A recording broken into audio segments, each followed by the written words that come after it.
Patrick Smith isn't ordinarily afraid of dogs. In fact, he has several of his own. But if it hadn't been for a dog chasing him as he returned from his paper route in Irving, he wouldn't be laid up today with multiple leg fractures and a skull injury. A big dog chased 14-year-old Pat into the path of an oncoming car. The accident a week ago Saturday inspired his mother, Mrs. Carroll J. Smith, to do something about the leash laws in Irving, which she says are unenforced.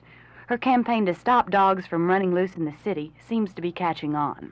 It's coming along very, very nicely. I've had quite a few phone calls this morning and many people backing me on this. And we intend to meet with the City Council as soon as possible. Do you feel that you will get any results? I don't know whether I will get any results, but I'm going to keep trying until I do.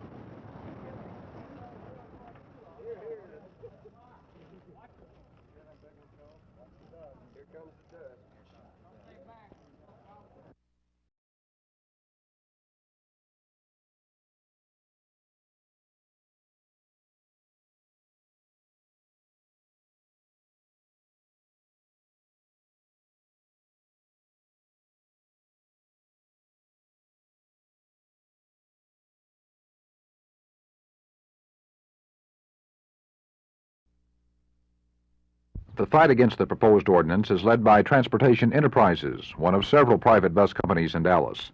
A major source of income for the firm is the rental service it provides each Sunday for churches, like Webb Chapel Baptist Church and Farmers Branch. The church rents 10 buses each Sunday, but company spokesmen are fearful if the new city ordinance is passed, the firm would have to raise its rates and possibly jeopardize this business. We had sincerely hoped that the City of Dallas would work with us in trying to find an equitable set of regulations concerning all the bus people in the City of Dallas. But it seems that the City of Dallas is merely trying to legislate Transportation Enterprises out of business. And the company doesn't plan to take the matter sitting down.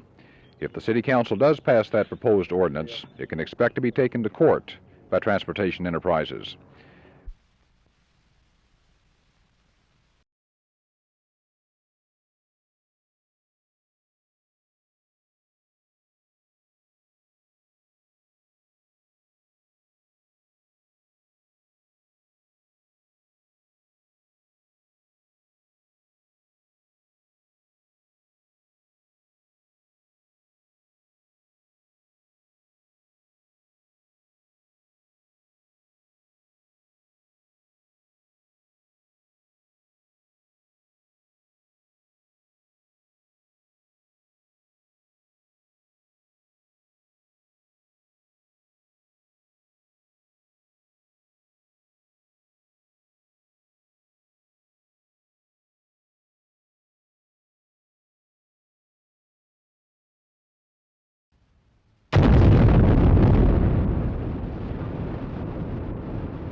Tonight's installation was a different kind of service for the Methodist Church because of the pomp and ceremony for the occasion.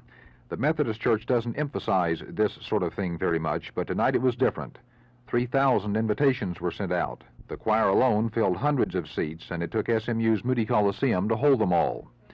The idea was to recover some of the pageantry of Christian tradition, a tradition that generally has not been a part of the Methodist Church. And the man toward which all this was directed might be a rarity for a Methodist leader in this area, because Bishop Stowe does not have a degree from SMU. His degrees are from places like Hendrix, Duke, and Boston University. But it made no difference, and with the passing of the staff, which is symbolic of the bishop's authority, W. McFerrin Stowe became the spiritual leader of 250,000 Methodists in the Dallas-Fort Worth area. Jack Hill, Channel 8 News on the Move.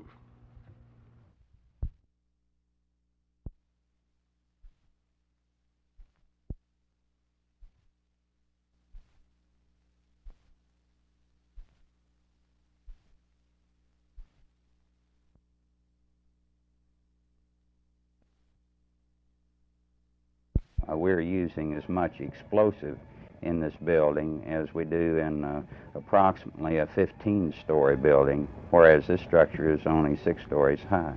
How do you plan for the building to fall tomorrow? Basically, we plan for the building to fold inwardly.